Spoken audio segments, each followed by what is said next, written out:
Radar पर रहेंगे क्योंकि पेटीएम के बाद आज नायका में एक बड़ा ब्लॉक होने वाला है।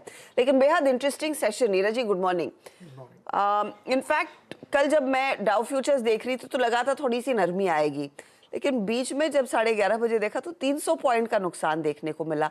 तो 300 पॉइंट से फाइनली एक फ्लैट क्लोज हुआ, क्यों और क्या प्रेशर पॉइंट पहले क्या था? देखिए, प्रेशर पॉइंट ये था कि फेड के बहुत सारे गवर्नर्स हैं, उन्होंने कल एक बहुत हार्श कमेंट्री रखी। 3 गवर्नर्स के अलग अलग जगहों पे स्पीच थी। जेम्स बुलार्ड जो सेंट लुई के गवर्नर हैं और वो वोटिंग मेंबर हैं फेड में, तो जो एफओएमसी कमेटी है उसमें से वन ऑफ देम है, तो उनकी कही हुई बात बहुत मैटर करती है। जेम्स बुलार्ड का ये कहना है कि अभी भी बहुत ज़्यादा जो हमने किया है उसका कोई खास असर हुआ नहीं इन्फ्लेशन को कंट्रोल करने में, इसलिए फेड की जो हॉकिश पॉलिसी है ये लंबी चलेगी। अभी ये स्टेटमेंट अपने आप में लोडेड स्टेटमेंट है। इसका मतलब क्या हुआ? इसका मतलब ये हुआ कि जो रेंज अभी उन्होंने लेके रखी है इस वक्त जो रेट है उससे कहीं ज़्यादा, यानी जो बाजार सोच रहा है, इकोनॉमिस्ट सोच रहे हैं, उससे ज़्यादा रेट ऑफ इंटरेस्ट बढ़ सकता है। तो उस बयान के बाद मार्केट को थोड़ा सा लगा, तो इसलिए मार्केट एक समय 250 पॉइंट फेड डाउ जोन्स नीचे आ गया था। 2 और जो है नील कश्कारी और एक और तीसरे जो थे, उन्होंने भी एग्जैक्टली यही बात कही कि अभी हमें ये रुख, ये इंस्टेंस कंटिन्यू करना पड़ेगा, क्योंकि जो जॉब डेटा है या जो दूसरे और इंडिकेटर आ रहे, जैसे रिटेल सेल्स कल बहुत बढ़ के आई थी, कंज्यूमर सेंटीमेंट, वो अभी उतना नीचे नहीं आया जिससे हम ये कह सकते हैं कि हमारी विक्ट्री हो गई या विक्ट्री की तरफ या करीब हम पहुंच गए हैं। ये बात बाजार को पसंद नहीं आई, इसलिए बाजार में शार्प फॉल देखने को मिली। इवन जेम्स बुलार्ड तो ये मानते हैं कि 5 से 7% तक फेड रेट का रेंज होगी। ये अपने आप में बहुत बड़ा स्टेटमेंट है।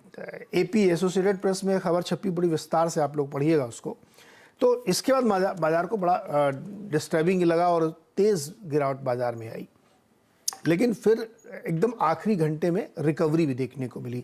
तो एक तो बड़ा रीज़न ये था कि एप्पल का स्टॉक ऊपर आया तो नैस्डैक में अच्छी रिकवरी हुई, लेकिन ये रीजंस नहीं थे कि पूरे अक्रॉस मार्केट को ऊपर कौन लेके आया। देखिए, कॉन्ट्रेरी दोनों चीज़ चल रही थी। जब ये बयान दिए जा रहे थे उसी समय 2 नंबर्स आए यूएस में। एक आया था न्यू होम सेल्स का, जो बहुत शार्प फॉल दिखाता है, यानी जो नए घर बन के बिकते हैं वो तेज़ी से गिरे हैं, उम्मीद से ज़्यादा गिरे हैं। और जो 30 साल का होम लोन उनका होता है, जो कि 7.12 तक गया था, अब वो गिर के 6.74 तक आ गया है। तो कूल ऑफ का कुछ थोड़ा सा संकेत कूल ऑफ दिखा कि नए होम सेल्स में तेजी से गिरावट आई। साथ ही फिलाडेल्फिया की जो फेड मैन्युफैक्चरिंग है वो 13% नीचे है, माइनस में, बहुत तेजी से गिरा है। तो कॉन्ट्रेरी 2 नंबर्स आपको दिखे तो बाजार ने उसको डिस्काउंट किया कि ये लोग जो बोल रहे हैं वो शायद हिस्ट्री पे बोल रहे हैं 1.5 महीने पहले के नंबर्स पे, लेकिन अभी जो तत्काल 1 घंटे पहले नंबर आया है वो इंडिकेट कर रहा है कि नई चीज़ें गड़बड़ हो रही हैं। तो इसलिए मार्केट ने आपको थोड़ा सा ऊपर गया, शॉर्ट कवरिंग कह सकते हैं, रिजल्ट्स कहते हैं, एप्पल का असर कह सकते हैं, इसलिए मार्केट गया। लेकिन मोटी पिक्चर ये है कि जो जेम्स बुलार्ड कर रहे हैं उसको नज़रअंदाज नहीं करना चाहिए। दूसरा, कल क्रूड 90 के नीचे चला गया, विच इज़ वेरी इंपॉर्टेंट। अब इसको देख के भारत बहुत खुश होगा, क्योंकि हमारे लिए तो क्रूड 90 के नीचे आना मतलब वरदान है। तो दाम घटेंगे कि नहीं घटेंगे, बताइए। नहीं, दाम नहीं घटेंगे, हमारे यहाँ पे कुछ नहीं होगा। दाम घटना इसलिए मुश्किल है क्योंकि अंडर रिकवरी 23 रुपये पर लीटर की है। गिरा क्यों 90 के नीचे, ये भी बहुत महत्वपूर्ण है, क्योंकि चाइना में जो बैटल लड़ रहे हैं वो बहुत मतलब एक तरीके से लूजिंग बैटल है। मैं पढ़ रहा था कि 23,000 मामले एक दिन में आ रहे हैं, अप्रैल के नंबर को बीट कर रहे हैं। तो वहाँ से कल भी हमने जिक्र किया था कि जो उनकी डेली डिमांड होती है उसमें 60,000 बैरल पर डे की कमी आ रही है।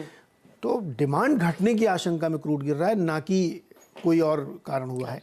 तो ये भी एक रिसेशन का या मंदी का या चाइना की दिक्कतों का आप कह सकते हो। तो क्रूड नीचे आया है, किसी भी रीजन से आया, हमारे लिए तो अच्छा है, लेकिन जेम्स बुलार्ड की बात नेगेटिव है। तो ये कुल लब्बो लुआब है मार्केट का, इसीलिए रिकवरी होके फ्लैट टू नेगेटिव बंद हुआ है मार्केट। देखते हैं आज दिन में कैसे ट्रेड होता है। अच्छा, दूसरी तरफ यूके में फिर से tax cuts, spending cuts, tax hikes और स्पेंडिंग कट झड़ी लगा दी उन्होंने, काफ़ी बड़े ऐलान किए हैं। और सबसे जो हाईलाइट या चिंता की बात होनी चाहिए कि 2028 तक आपने विंडफॉल गेन टैक्स लगा रखा है। मुझे लगता है कि वो ठीक नहीं है, क्योंकि आप उन कंपनीज को बहुत ज़्यादा प्रेशराइज कर रहे हैं जो अभी थोड़ा प्रॉफिट बना रही हैं कि उस पर ये टैक्स लगा रहेगा और उससे पैसा लेकर के हम जनता की भलाई करते रहेंगे।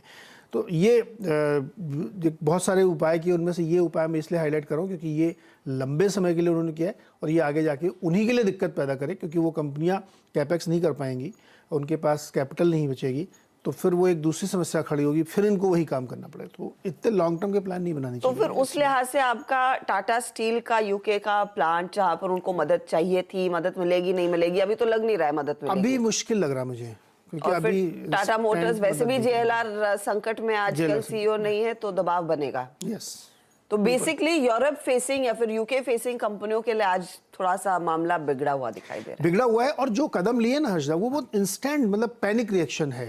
उसके पीछे कोई बहुत गहरी सोच नहीं दिख रही मुझे कि सुनक साहब ने या हंट जो उनके फाइनेंस मिनिस्टर हैं, उन्होंने कोई बहुत दूरदर्शी कुछ बड़ा प्लान बनाया सोचा हो। हो, हाँ। वो ऐसा नहीं लग रहा, वो ऐसा लगे इंस्टेंट कोई आपको दवा देनी है तो आपने एक रेमेडी पेश तो कर इसमें सुनक साहब का कितना हाथ होगा, या फिर उन्होंने खुली छूट दे दी सुनक है साहब हंट? का- ना ना, इस बार वो गलती नहीं करेंगे सुनक साहब, जो गलती पिछली बार लिस्ट्रस ने की लिस्ट्रस ने की थी। तो इस बार तो सोच समझ के किया है, लेकिन देखते हैं कैसे प्लान चेकआउट होता है, क्योंकि यूके की हालत बहुत ही खराब है। वहाँ देखिए अभी कल इन्फ्लेशन नंबर आया था ना 11% से ऊपर, तो ये पैनिक रिएक्शन है उसका। तो देखिए पैनिक में बड़े बड़े एक्शन लिए जा रहे हैं, लेकिन भारतीय बाजार में कोई पैनिक के संकेत तो दिख नहीं रहे हैं। अगर आप एसजीएक्स निफ्टी देख ले, इस सब के बीच 82 अंकों की बढ़त पर तो हल्के से एक पुल बैक के संकेत बनते हुए दिखाई दे रहे हैं। एसजीएक्स निफ्टी लेकर आइएगा एक बार फिर 18,455 के लेवल्स, तो 18,400 के ऊपर की ओपनिंग की उम्मीद। Veeru good morning. कल तो तेजी वालों ने थोड़ी सी उम्मीद हल्की कर ली थी, बेयर्स की काफी प्रेशर आया, वीकली एक्सपायर